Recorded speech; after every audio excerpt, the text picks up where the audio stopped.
it's Mr. Guinness here for the unit review. So again, this is just if you have any questions about the unit review, because we're taking that test on Tuesday and aren't going to have a lot of time before the test, I wanted to give you this option. So we're going to walk through each question. Depending on how lazy I'm feeling, I might put links to each question in the description, but otherwise, just fast forward to the questions that you have problems with. So we're going to get started with number one. So number one, we want to start by distributing. So we do, oops, the board's not calibrated. 1 second.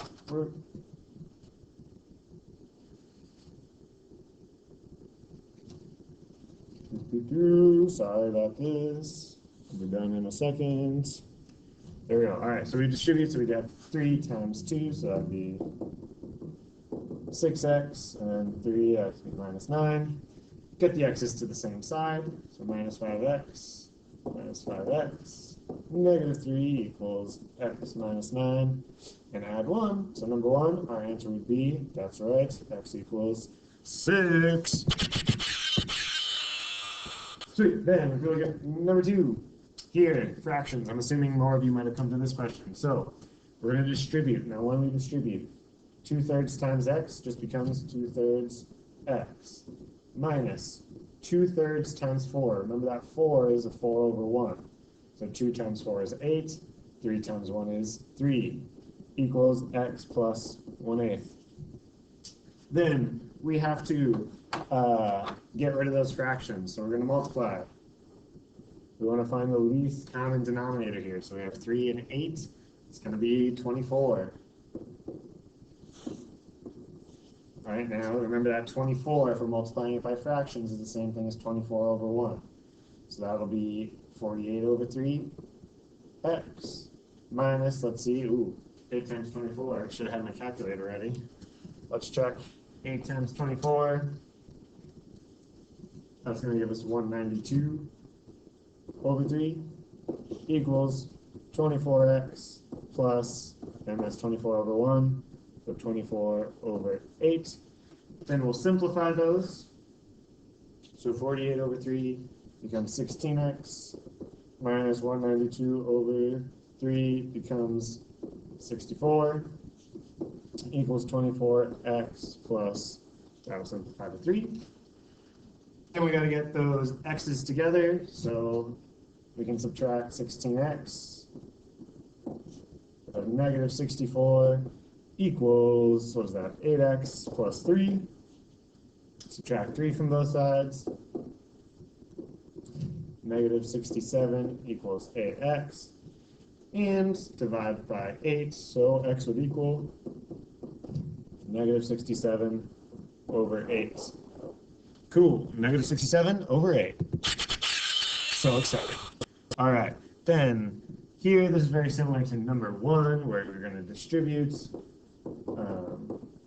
We'd have 2x minus 24. Subtract 2x from both sides, or add 4x to both sides, either way. Subtract 3, negative 27. Divide by 6, so x would equal negative 27 over negative 6, but we're going to simplify that. Negative over negative becomes positive, and 27 and 6, even though 6 doesn't go into 27, 3 goes into both of those. So we would have 9 over 2. So in this case, we have x equals 9 over 2. Great. All right. Number 4. Here's another one where I expect people might be stopping at. You have a spherical water balloon with a radius of 2 inches. You put the balloon into a cylindrical beaker with a radius of 2.5 inches and pop it. Use the formulas to determine how high the water will be in the beaker. So, because we know the radius of the balloon, we can figure out the volume of the sphere, right? Right now, we don't necessarily have enough information. We should say cylinder, and this would be h pi times r squared, or maybe it might be in a different order, but okay. So we know we have enough information to figure out the volume of the sphere. So the volume would be 4/3 pi times 2 cubed. And if we type that into our calculator, see, 4 thirds pi times 2 cubed.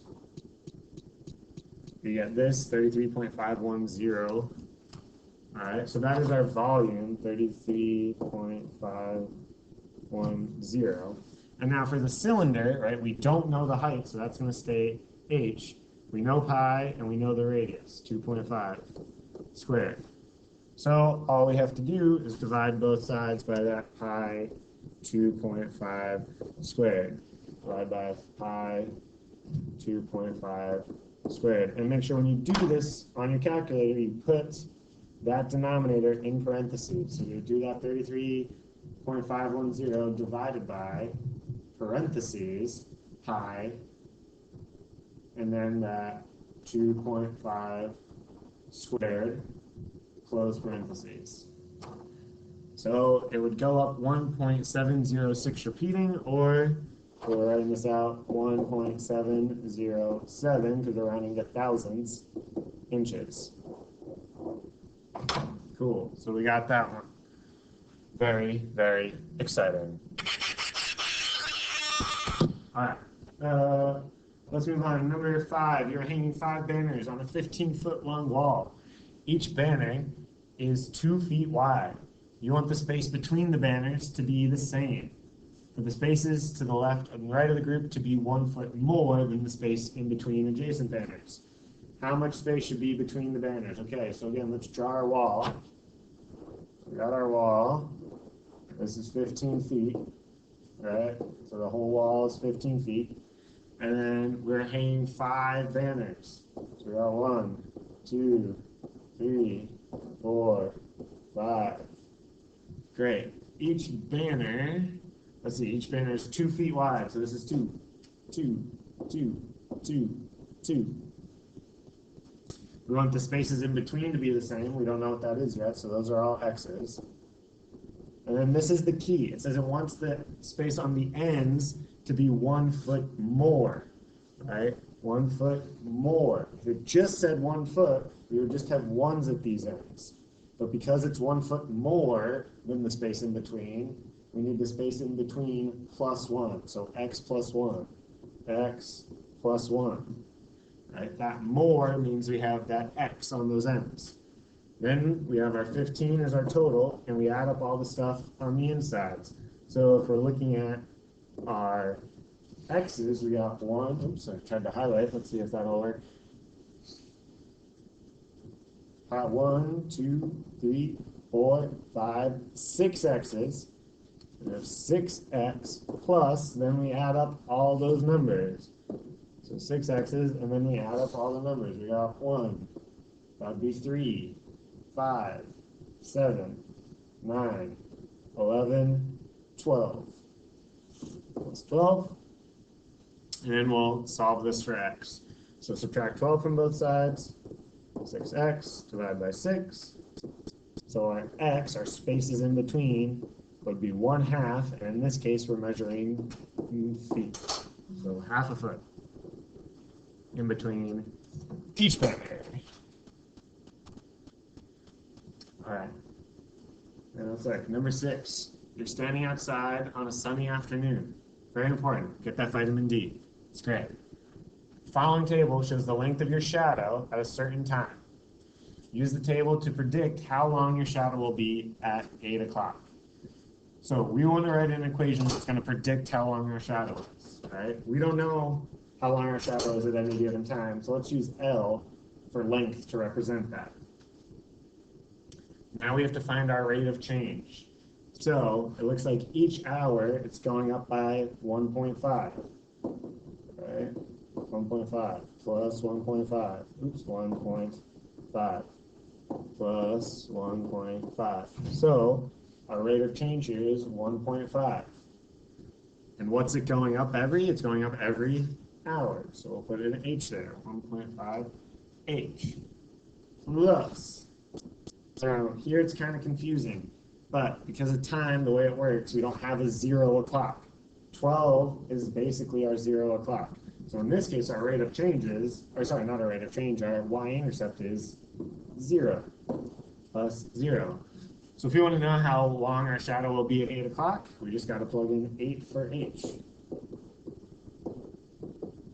So our L will equal that, and if we go to our calculator, if we do 1.5, oops, not 4, 1.5 times 8, at 8 o'clock, our shadow will be 12 feet. So 12 feet at 8 o'clock. Great. Let's keep on keeping on. So, it's number 6. Number 7, the bill for your car repairs was $444. The cost for labor was $45 per hour. The cost for parts was $354. Write the equation of a line that represents this situation. How many hours did the mechanic work on your car? Okay, so again, we start with our total. What was our total cost? $444. All right, now we got to figure out which of these other two is our rate of change. So which one are we paying over and over again? It's that 45. Again, another good hint here is that word per. If you see that word per, that's probably your rate of change. So 45, this time we're paying every hour, so we'll use H. Plus, how much do we have to start by paying? Well, we got to start by paying for the parts. So plus 354. You only pay for parts once, so that's our starting value. Then we got to solve for H, so we subtract 354 from both sides. So minus 354, minus 354. We'll have 45H equals, let's see what that's going to be 90. Divide by 45, divide by 45, and our mechanic spent 2 hours working on our car. 2 hours working on the car. Cool. All right. Number 8, you are buying a pizza for an event. Each large pizza costs $7. The company charges a flat rate of $5 for every delivery. If the total amount you spend is $61, write an equation. How many pizzas did you buy? So again, total, 61. What are we paying over and over again, right? We have $7 per pizza. So we'll have 7p. Plus, that flat rate, you only pay once, 5. So we solve this, we'd subtract 5, so we'd have 56 equals 7p. And we bought 8 pizzas. So again, right, we paid $7 for every pizza, so that is our rate of change. We only pay the flat rate once, so that's our starting amount. We would have 8 pizzas. All right, now this one, pretty complicated. We actually didn't get to a movie, or not a movie, a problem like this. But that doesn't mean we can't go over it now. So it's pretty similar to some stuff we've been doing, where we want to start with our total amount. So in this case, our total budget is at $76. Now, we're buying water and soda. So our water is $8 per case, so we'll do 8W. Our soda is $12 per case, so we'll do 12S. Now the piece of information that we haven't used yet is that we're buying 8 cases of drinks. So let's think about this. If we're buying 8 cases of drinks, and I buy 1 water, that means we're going to buy how many sodas? That's right, we're going to buy 7. If we buy 6 waters, how many sodas? 2.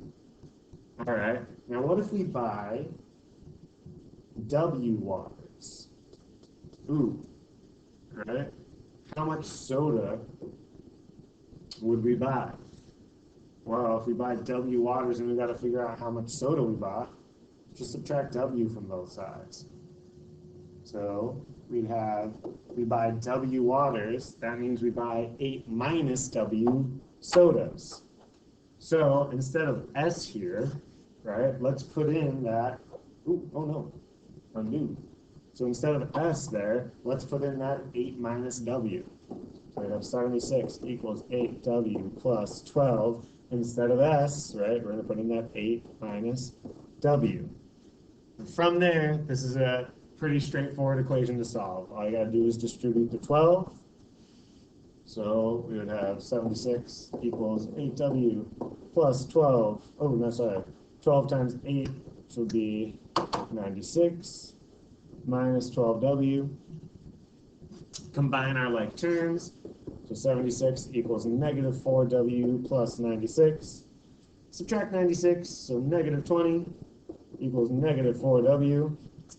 And we figure out, okay, we have W equals 5, so we bought 5 cases of water. But we also got to figure out how much soda we bought. So this is where we think, oh, okay, we had S, or if we're saying S for soda, we had 8 total, and we have 5 water. That means we would have 3 soda. So it's probably not going to be like one like this on the test because we didn't spend a lot of time on this. But this is how we would set it up, right? The key here is figuring out, since we had 8 total, the amount of soda is that 8 minus the amount of water. All right, cool. Let's move on. Number 10. The pizza delivery man works on a base salary of $35.